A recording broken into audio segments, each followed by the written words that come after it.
Nyt kun me aletetaan toteuttaa vähän isompia ohjelmia, niin harjoitellaan tällaista toimintatapaa, että koodataan se ohjelma paloissa.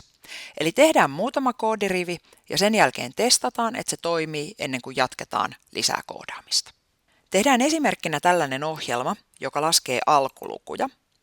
Eli tämä vaan tulostaa tällaisen alkutekstin ja sen jälkeen kaikki alkuluvut väliltä 1–100. Matikan tunniltahan me muistetaan, että alkuluvut on sellaisia lukuja, jotka on jaollisia vain itsellensä ja ykkösellä. Ja kun idea oli, että me jaetaan tämä homma osiin, niin toteutetaan ensimmäisenä tällainen ohjelma, joka kysyy käyttäjältä jonkun luvun ja sitten kertoo siitä luvusta, onko se alkuluku vai ei. Jos me katsotaan nyt tätä ohjelman suoritusta, niin jos tälle antaa vaikkapa luvun 14, niin se sanoo, että 14 ei ole alkuluku, koska 14 on jaollinen 2 ja 7.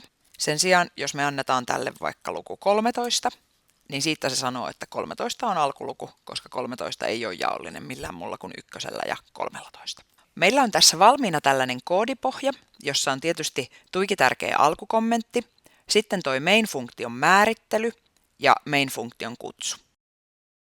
Ensimmäinen keino, jolla me aletaan jakaa tätä ohjelman toteutusta osiin, on, että me suunnitellaan algoritmi kirjoittamalla se ohjelman kommentteihin tähän koodipohjaan.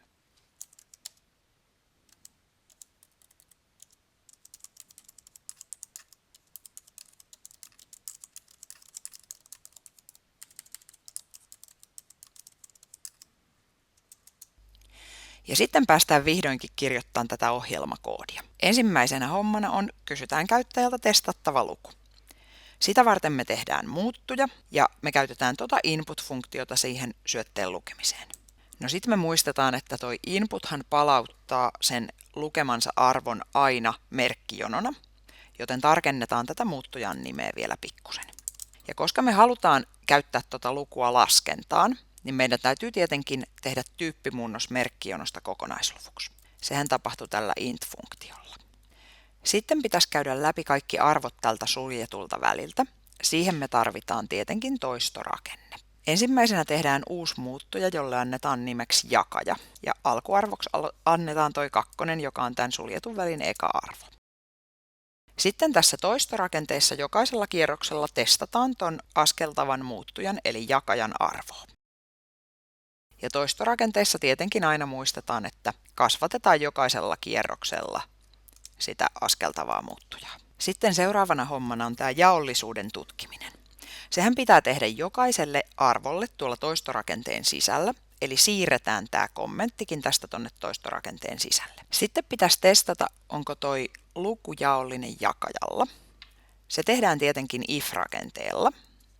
Mutta nyt kun tämä if-rakenteen ehto onkin pikkasen monimutkaisempi, niin me voidaan käyttää apuna tätä Python-konsolia.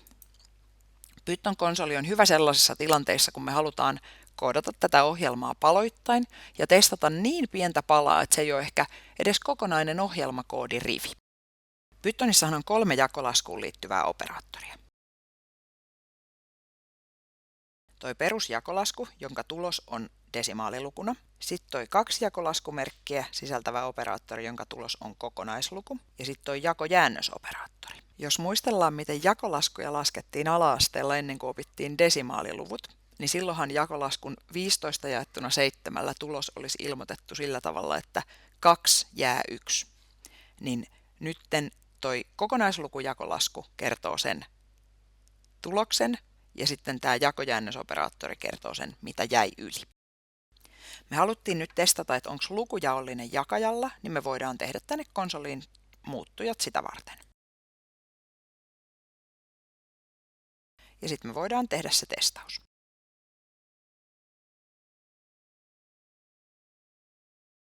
Nyt kun me ollaan saatu täällä Python-konsolissa muodostettua oikeanlainen lauseke, joka siis testaa, onko luku jaollinen jakajalla, niin me voidaan täältä kopioida se ja sitten liittää se osaksi tätä meidän ohjelmaa.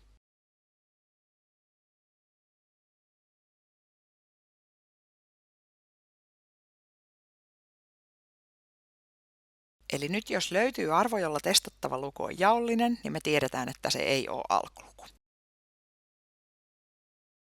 Ja muussa tapauksessa me tiedetään, että se oli alkuluku.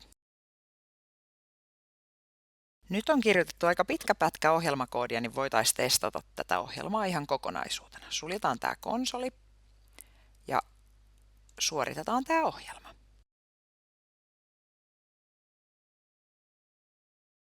Kokeillaan ekana vaikka sitä lukua 15, joka siis ei ole alkuluku. Nyt me huomataan, että tämä meidän ohjelmahan tulostaa ihan hölmösti.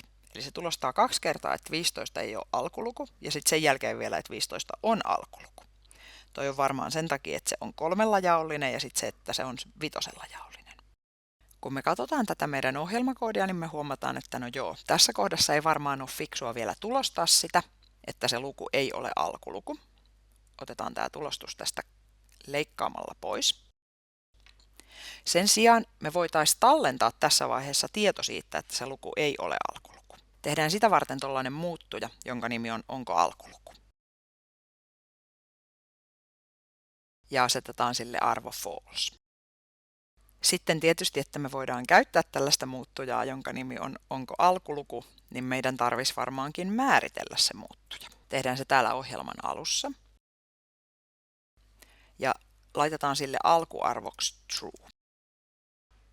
Eli nyt me lähdetään siitä olettamuksesta, että se luku olisi alkuluku, ja jos käy niin, että me löydetään täällä sellainen, jolla se on jaollinen, niin silloin me muutetaan tämä tieto, että se ei olekaan alkuluku. Ja lopuksi me käytetään sitten onko alkuluku muuttujaa täällä tulostusten tekemisessä.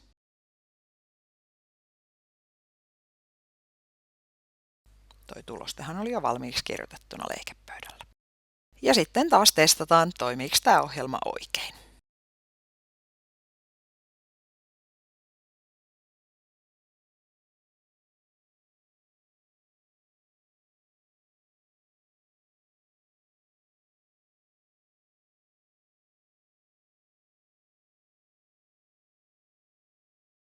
Ihan kattavahan toi testaus nyt ei ollut, mutta vaikuttaisi siltä, että kyllä se aika hyvin toimii. No kun me saatiin valmiiksi tämä ohjelma, joka testaa onko luku alkuluku, niin sitten päästään siihen tokaan vaiheeseen. Eli tehdään ohjelma, joka tulostaa alkuluvut väliltä 1–100.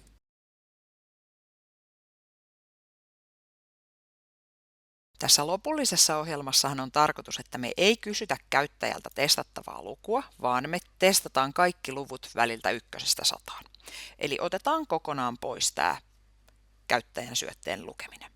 Sen sijaan tehdään toistorakenne, joka käy läpi ne kaikki testattavat luvut.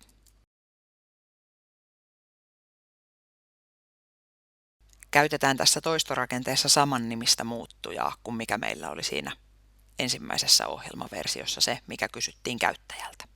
Sitten se mitä meidän pitäisi tehdä on, että siirretään kaikki tämä koodi, joka testaa onko se luku alkuluku, tuon meidän for-rakenteen sisälle. Ja se tapahtuu niin, että me maalataan tämä koko koodi ja me sisennetään se koko koodi kaikki kerralla täältä painaen tabulaattorinäppäintä. Ja sitten taas testataan, miten tämä ohjelma tällä hetkellä toimii. Nyt tuleekin vähän enemmän tulostetta. Kelaillaan tänne alkuun, niin me huomataan, että se tosiaan aloittaa luvusta 1.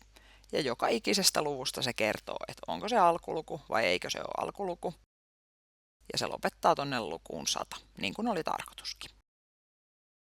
Sitten vielä muutetaan nämä ohjelman tulosteet sellaiseksi, kun oli tarkoituskin. Eli tänne alkuun laitetaan tämä alkutulostus. Ja sitten muutetaan tätä tulostusta, joka sisälsi nämä alkuluvut. Eli vain ne luvut, jotka on alkulukuja, jätetään tulostettavaksi. Noin. Ja sitten taas testataan, toimiiko ohjelma niin kuin pitäisi. Ja nythän se näyttää toimivan aika lailla sillä, miten oli tarkoituskin. Eli mitä me nyt opittiin tässä, oli se, että kun ollaan tekemässä tällaista vähän monimutkaisempaa ohjelmaa, tämäkin ohjelma oli tällainen, missä oli 2 sisäkkäistä toistorakennetta, niin hyvä toimintatapa on se, että koodataan tämä ohjelma osissa. Ja ne keinot, millä me pystyttiin toteuttamaan tämä ohjelma osissa, oli ensinnäkin se, että me suunniteltiin se toteutus vaiheittain. Ensin pienempi osa ja sitten vasta koko se ohjelma. Sitten toisena suunnittelun apuna me käytettiin niitä kommentteja, eli me kirjoitettiin se algoritmi osittain niihin kommentteihin ja sitten koodattiin vaan pienissä pätkissä. Ja sitten kolmantena keinona se konsoli, jossa me pystyttiin testaamaan lausekkeita, jotka on siis vielä kokonaista Python ohjelmakoodin riviäkin pienempiä osia ohjelmaa.